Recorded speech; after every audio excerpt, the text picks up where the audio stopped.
था इसको। और चूंकि जांच कमेटी बनाने की नौबत इसलिए आई क्योंकि दिल्ली पुलिस के का जो हलफनामा है, उस हलफनामे की जांच बहुत ज़रूरी है।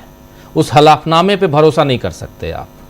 दिल्ली पुलिस के हलफनामे में साफ साफ है कि ये इधर से कुछ हुआ ही नहीं, सब कुछ उधर से ही हुआ है। यानी आंदोलनकारियों ने इनके ऊपर बल प्रयोग किया है, मारपीट की है, कई पुलिस वाले घायल हो गए हैं, ये सारी चीज़ें उसमें हैं। इसलिए जांच बहुत ज़रूरी है, सीसीटीवी फुटेज ज़रूरी है, ये सारी चीज़ें आएंगी उसमें तो पता चलेगा। लेकिन ज़रा एक बार दिखाना चाहता हूँ सुप्रीम कोर्ट के इस आदेश के बाद 3 जजों की bench, justice Suryakant, justice Joy Mallya Bagchi और जस्टिस बी मोहना, ये तीनों की बेंच इनके इस आदेश के बाद सीजेपी के प्रवक्ता सौरभ दास ने क्या कुछ कहा है, जरा सुन लीजिए। आता हूं जल्दी से, स्वामी जी आपके पास, प्रशांत जी आपके पास, अनिल जी आपके पास, जरा सुनिए।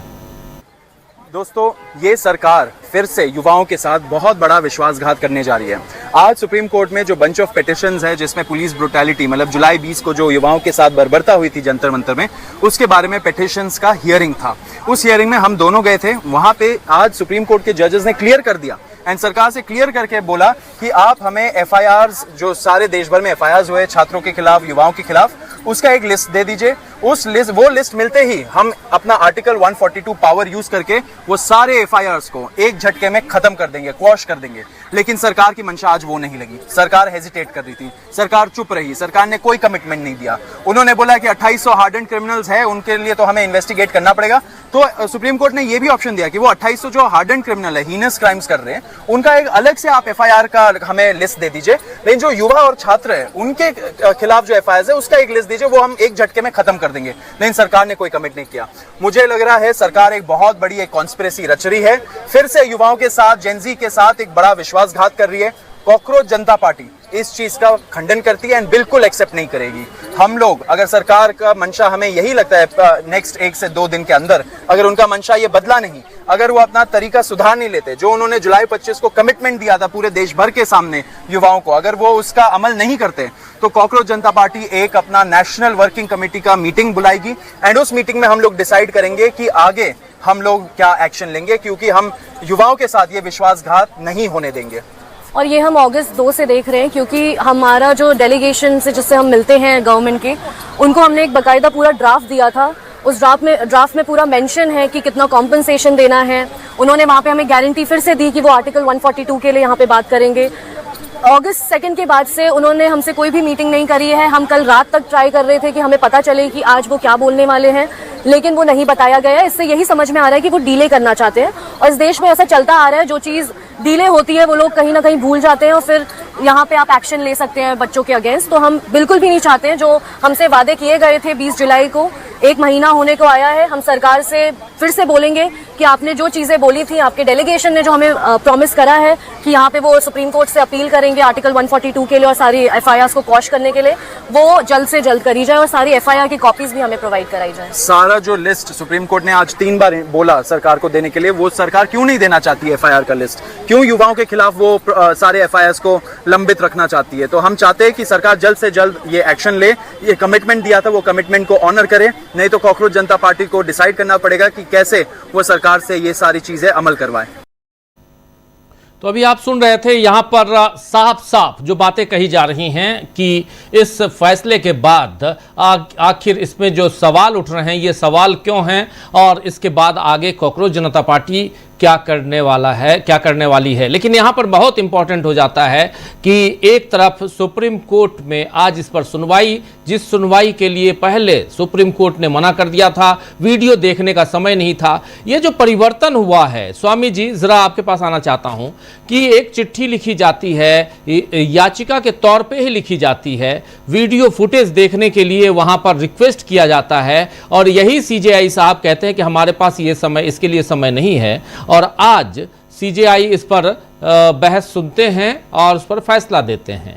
इसको कैसे, इस परिवर्तन को अंडरलाइन करने की जरूरत है या इसको छोड़ दिया जाए? स्वामी जी देखिए, राजीव जी ये बताता है मौसम का मिजाज क्या है और मौसम बदल क्या रहा है, कैसे रहा है।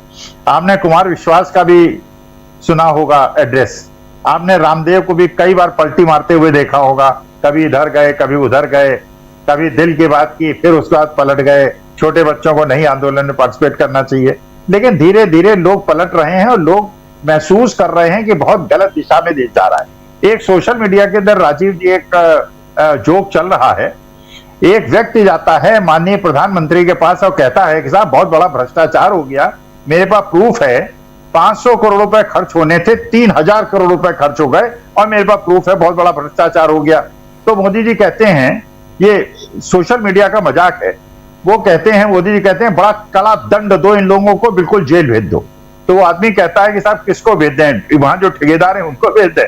क्या नहीं, उनको मत भेजो, जिन्होंने ये अखबार में खबर छपाई है या जिसने ये सूचना दी है उसको जेल के अंदर भेज दो। हर जगह वही हो रहा है। राम जन्मभूमि के अंदर चोरी हो गई, जो वहां पे महिपाल सिंह हैं उन्हें नौकरी से निकाल दिया गया। जो भी वहां पे विसिल ब्लोअर बनेगा वो दंड का भागीदार होगा, जो भी भ्रष्टाचार में बाधक होगा उसके साथ ये स्थिति होगी। और इसी प्रकार से आप देखिए, इसे कहते हैं अमानत में खयानत। आपने एक केंद्रीय मंत्री ने, 2 केंद्रीय मंत्रियों ने पूरे देश के सामने आके कमिटमेंट किया कि सारी एफआईआर वापस हो जाएंगी, और उसके बाद बैकआउट कर रहे हैं आप। इसे अमानत में खयानत कहते हैं, ये क्रिमिनल ऑफेंस है।